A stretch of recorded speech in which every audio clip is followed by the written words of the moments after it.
Hello, thanks for joining us for World Voice Day. My name is Jennifer Smith and I'm an SLP at HASA.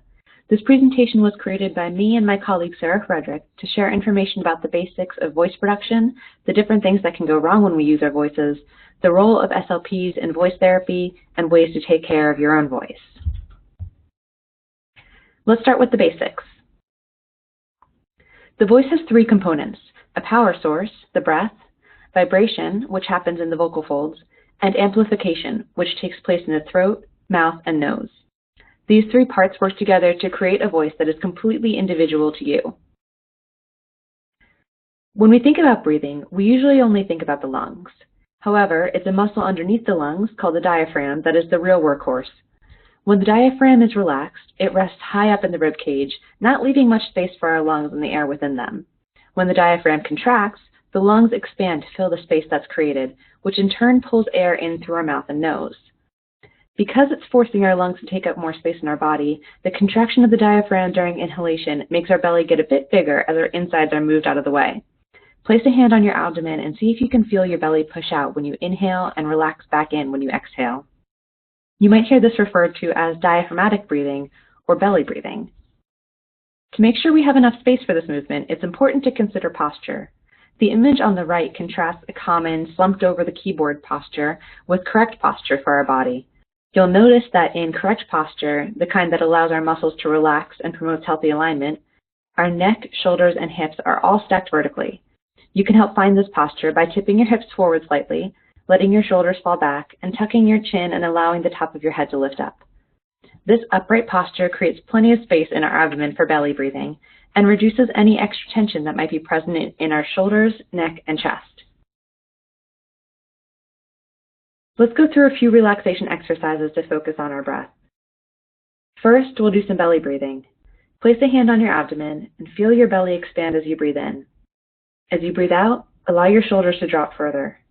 Let's breathe in again and breathe out. And in and out. Next, we'll do a simple stretch. Tilt your head to the left so your left ear moves toward your left shoulder. If you'd like, reach your right hand to hook under your chair and provide a counter stretch. There's no need to place a hand on your head to stretch your head further along. The weight of your head is heavy enough to stretch these muscles. Now let's switch sides. Move your head so your right ear moves toward your right shoulder, and you can reach your left hand to hook under your chair. You should feel a pull coming from your ear, back behind your ear, down your neck, into your shoulder, maybe down your arm a little bit or into your shoulder blade. You can use these stretches throughout the day to help you to improve your posture, or if you need to relax going into work or maybe leaving work in the evening. But it helps us to feel better when we need a little bit of a refresh and reduces the amount of tension that we have in our body. Let's move on to the source of vibration, the vocal folds. Place a hand on the front of your throat and swallow. The movement you feel is your larynx, which houses your vocal folds. Keeping your hand on your throat, make a s sound. Your vocal folds are fully open, so you shouldn't feel any vibration or voicing. Now make a z sound. You should feel a strong vibration, which is caused by the vocal folds opening and closing rapidly. Try to make your voice go up and down. Z, or ah. As you go lower, the muscles around your vocal folds are moving to make them shorter and thicker. As you go higher, your vocal folds are being stretched out longer and thinner, just like tightening the strings of an instrument to get a higher pitch. The sound waves created by your vocal folds are then shaped by our throat, nose, and mouth to create speech. These two images show how the air flows past our vocal folds and into our mouth and nose. On the left, a sh sound is being made, with lots of tight spaces in the mouth for the sound to bounce around, creating a high-frequency noise. On the right, an n sound is being created, with air blocked off from entering the mouth and instead traveling through the nose. The quality of our voice can change dramatically depending on where and how the air travels. Though our vocal folds impact how high or low our voice can get, the amplification and resonance of our voice has an even bigger effect on creating the sounds that make us unique from one another. These three components together, breath, vibration, and amplification, can tell listeners a lot of information very quickly. People make judgments about our health, our gender, whether or not we're friendly, if we have a cold, where we're from, simply by listening to us talk. So when our voice isn't showing other people what we need it to do, that's a problem. Let's talk about some of the things that can happen with the voice. For each component of the voice, there are many changes that can negatively affect your voice's strength and your ability to communicate with other people. Trouble with breath support can lead to fatigue in speaking and inability to be understood well by others due to low volume or frequent pauses to get more air. Your vocal folds may be injured from trauma or overuse, or perhaps affected by a disease. They may close when you need them to open, a condition called paradoxical vocal fold motion, making you feel like you're choking when you try to inhale. Your pitch might be inappropriate for your age or gender. Puberphonia and vocal dysphoria during gender transition have huge psychological and social consequences and may lead people to injure their voice in attempts to change it without appropriate guidance. Reflux, because the esophagus and laryngeal openings are so close in the mouth, can irritate the surrounding areas and cause excess coughing or throat clearing, which in turn hurts the vocal folds. Allergies and infections can do this too. Your voice may also be changed from too much or too little air going through the nose, or perhaps by straining too much to talk and overworking the surrounding muscles. In addressing these issues, SLPs often work in conjunction with ENTs. An ENT can provide a visualization of the larynx through video stroboscopy and help determine the root cause of vocal issues. They also help with determining appropriate treatment.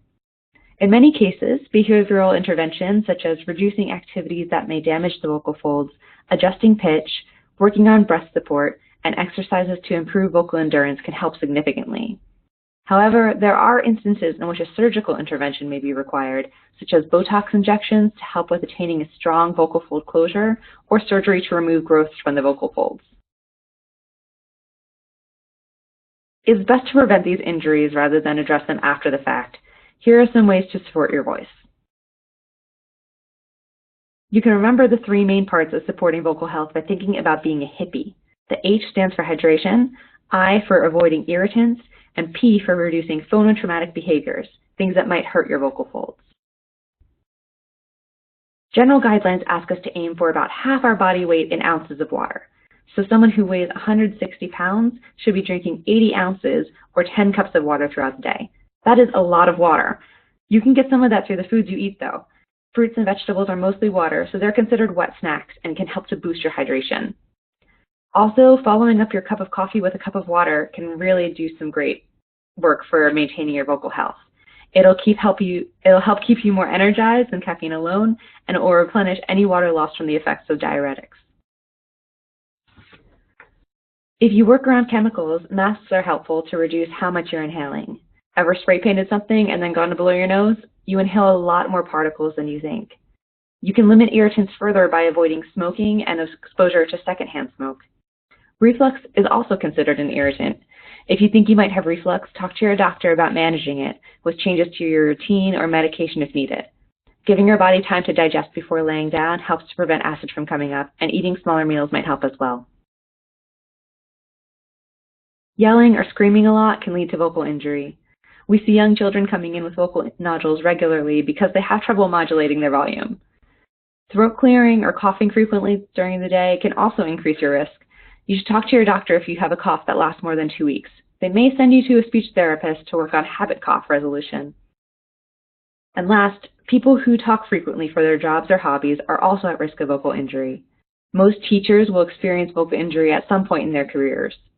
Other occupations that are at risk include people who work in noisy environments like restaurants, where they have to talk loudly to be heard over the noise, those who use phones often, and really anyone who relies on their voice to do their job. It's important to take time for vocal rest and relaxation throughout the day too. You can take advantage of natural opportunities like car rides home, and instead of making phone calls or singing at the top of your lungs with the radio, take some time to give your voice a break so you can rest and recover. Now, it's okay to do some of these things. Just be aware of what habits you have that may be affecting your voice and pick out 1 or 2 to work on. Give it a month or 2 to see if you feel or hear a difference. And if you have any questions about your voice or want to get a voice evaluation, please get in touch. You can contact us via phone or email. Thanks for listening.